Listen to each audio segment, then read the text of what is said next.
Imagine a scenario where you could actually predict the future of F&B, and you could actually turn data into financial returns. What I'm talking about is, imagine if you would be able to know exactly which components of an experience around F&B are actually driving demand, which ones are actually attracting certain audiences, and why within that specific market. Many of you may concur with us. We firmly believe that data analytics is completely revolutionizing decision-making across every industry. However, we feel that F&B actionable data is still in its early stages of development. We, as a consultancy company that offers strategy, design, and implementation, we felt that this shortcoming was actually capping our maximum potential. And for this reason, we have decided to venture into data analytics within our niche in order to be able to really understand how we should advise, how we should design, how we should move forward within F&B. So today, I'd like to share with you some of our secrets. Considering the location of this beautiful event, we thought we would use Abu Dhabi as a case study, the way we study other global markets. In Abu Dhabi, we can see there's about 3,200 restaurants that you can collect data from, and then that can lead you to 270,000 data-rich points, visits, posts. So what can we do with that? Firstly, it's important to start understanding at a macro level how a certain market operates or responds. In Abu Dhabi, service efficiency, followed by staff, show the strongest relationship. Food and cuisine is secondary, and unlike Dubai, Abu Dhabi is much less price sensitive. Now we feel, and I want you all to also relate, when you want to deep dive and you want to understand a little bit more who your comp set or where exactly you're going to be playing and how people are going to be benchmarking you, we should narrow down the set. So what we've done for this exercise is that we've taken 80 restaurants, call them top restaurants. We've selected restaurants within five-star hotels, standalone prominent restaurants, and we narrowed down the target audience to 30,000 people that actually visit these restaurants. So what can we learn? Step one, what kind of exposure do they have? These 30,000 audiences that we've captured within our comp set actually have traveled to 337,000 other restaurants globally. This starts getting quite interesting. 24% of those are actually restaurants based in the US, followed by the UK and Saudi Arabia, that we were very pleased to actually see this year for the first time. Now, some of you are either brand representatives or franchisees, or you're considering maybe a brand to actually bring quite some new traffic into your properties. One of the things we can do is dive a little bit further. Let's say we take London as an example. Where have our 30,000 relevant audiences been to, and which brands do they visit the most, so that we understand the basics of the brand exposure? You can see here in yellow the brands that are not available in the UAE, in white those that are available, and in green those that have either been announced or have temporarily closed. This is an initial step. Now we need to remember that audience that we collected is a combination of UAE residents versus international visitors. So one of the things we like to do is to dissect into 4 quartiles. On the far left, lower expenditure. Those that have patterns that they actually go to more accessible restaurants. However, still remembering they've been to one of the 80 restaurants, so they're already our potential audience. On the far right, the upper quartile, higher spending power. We can start filtering all this data to get a little bit deeper. And here we can actually see that the data suggests that the UAE residents have a higher spending pattern than visitors that are coming here. This is something that can actually help us understand what kind of strategy we'd like to take, specifically if you're a resort that's predominantly visitor-based, or if you have certain markets that you operate in that have high seasonality or lower seasonalities. Now let's combine all of the above. Let's split between lower quartile in spending power, higher quartile in spending power, cuisine types rather than concepts, frequency of visit, and split them between UAE residents in beige and UAE visitors in gray. What this shows us is the higher spending quartile typically goes for the famous 3, Italian, French, Japanese. Now, those that are looking for something a little bit more accessible or have different spending patterns, American cuisine, followed by fish and seafood, tend to be their go-to. And if we see that there's a huge discrepancy actually between the UAE residents pattern and the visitors. So if you're targeting locals or people who are based in the UAE, and you want to go for something a little bit more accessible, still within this 5-star top restaurant, these are some of the things that you'd like to know. Now, a second interesting diagnostic tool that we actually use is what we call the cuisine SWOT analysis. Let me explain how it works. On the horizontal axis, we have the frequency of mention that somebody is referring to a specific cuisine. On the vertical, we have the overall sentiment. What does this lead us to? Number one, on the top right, you would have what we would refer to as the strengths of the market for that specific segment. On the bottom right, we'd have the weaknesses of the market. Top left, we would have the opportunities, and bottom left, the threats. This is something that we've actually been playing around with quite a lot, and I'd like to just highlight a couple of them, which you may relate to. It seems that for the upper spending quartile, fish and seafood, Latin, is something that the market is generally good at. People talk about a lot and are generally satisfied. If we look at this lower spending quartile, it seems that Arabic cuisine is very much up there, similar to fish and seafood. Now, if we look at the threats, that's something that we've been looking to finally back by data.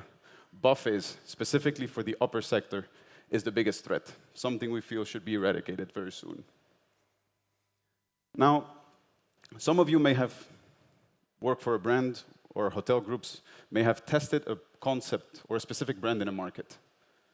How should that market or concept adapt when you move to a different market? We thought it would be interesting, considering Dubai and Abu Dhabi as neighbors, to take 17 brands that are actually present in both, a total of 34 locations that led us to 45,000 users, people, visitors. We can look into demographics of these reviewers. It may show some interesting findings. Number one, for Abu Dhabi, we can see that the genders are 61% male. The age groups that really frequent the most are males in their 30s, females in their 20s. We can see that 58% are actually UAE residents. And we can see that the top visiting groups from abroad are Saudi Arabia, USA, and UK in that order. How would that compare for the exact same brands in Dubai? So first of all, a younger crowd, also predominantly male, also predominantly in their 30s to 39. However, 10% more international visitors, a market that needs to adapt a little bit more to the visiting crowds that actually come to the restaurants. And also very interesting fact, Saudi Arabia, twice the importance as a visiting market to Dubai than it is to Abu Dhabi.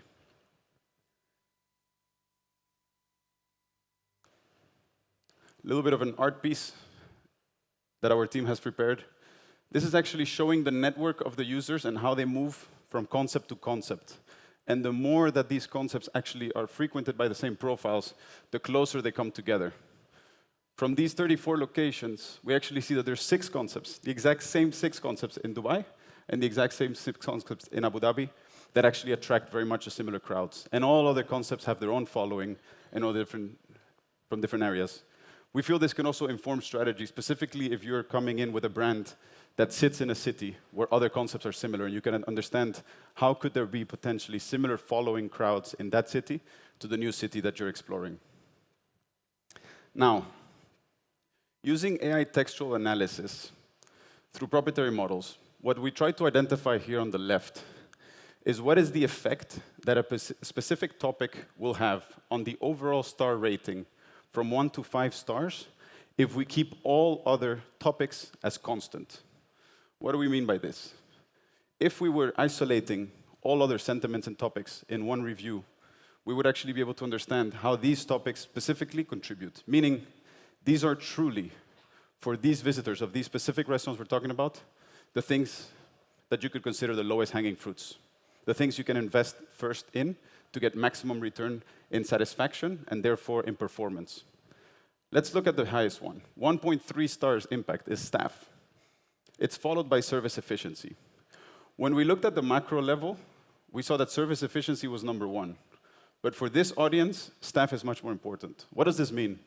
We should not be focusing only on training our staff to make them more efficient. We should be actually looking into attracting the right personas, the right profiles, characters, investing in their well-being, investing in their soft skills.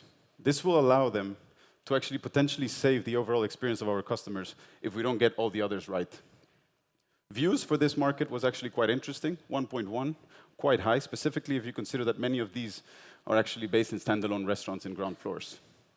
Now, if we split Abu Dhabi to Dubai and keep in gray the actual benchmark, the overall sample, we can see that for Dubai, views are twice as important and may have twice the impact than for Abu Dhabi. We can see that wait times are more important, food flavors are slightly more important, and for Abu Dhabi, what seems to matter most is atmosphere and beverage offerings. What if we would decide to split that male-female, considering that we have different demographics attracted by different concepts or locations? Well, here we can see that for females, what matters more than to men, is actually views and accessibility. And for males, it's waiting times and beverage offerings. There's a significant difference there, whilst the others seem to be a little bit more equal. Now, we've looked at behavioral patterns. You could say spending quartiles. You could go further, weekday, weekend. You may be opening up a breakfast venue. You could say, I want to know who is actually more of a breakfast goer. You can then go into group types, male, females, but you can go deeper, family, business, etc. We'd like to introduce to you personas. We feel that to really go to where it matters, we need to actually understand the characteristics of the people that our concept will attract. Here are 4 examples: Asian food lovers, design enthusiasts, active Instagrammers, or halal consumers. But we can have 50 more developed, and we can then use to see how do these topics that matter most to these. Let's take the active Instagram user as an example. Surprisingly to us, atmosphere will have 0 impact on their sentiment and overall review. They seem to be more about themselves than what's happening around. Staff, also not so important. When it comes to food flavor and cuisine, it's pretty steady, but beverage offering will make twice the impact on them than on others. If you're spending for influencers, make sure that you've got these right. Halal consumers. Also, we were surprised.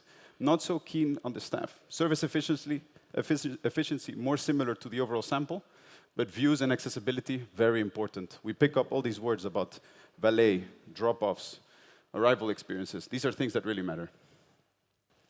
Now, you may be looking for a new location, or you want to validate a location. Anywhere in the world, or let's say in Abu Dhabi. Cluster who your persona is, Asian food lovers. See where they go. See what frequency. Develop a heat map of your city. Then overlay that together with the supply, the relevant supply. And what that allows then is to identify specific gaps where your consumers are already going, but there's nothing that really caters to them. And then we can run models to actually identify how suitable these would be and how likely are you to actually set up shop for your exact personas where they already go and there's nothing offering what you may be offering. I hope this gives you a good taste of how data can inform strategic decisions. Thank you very much.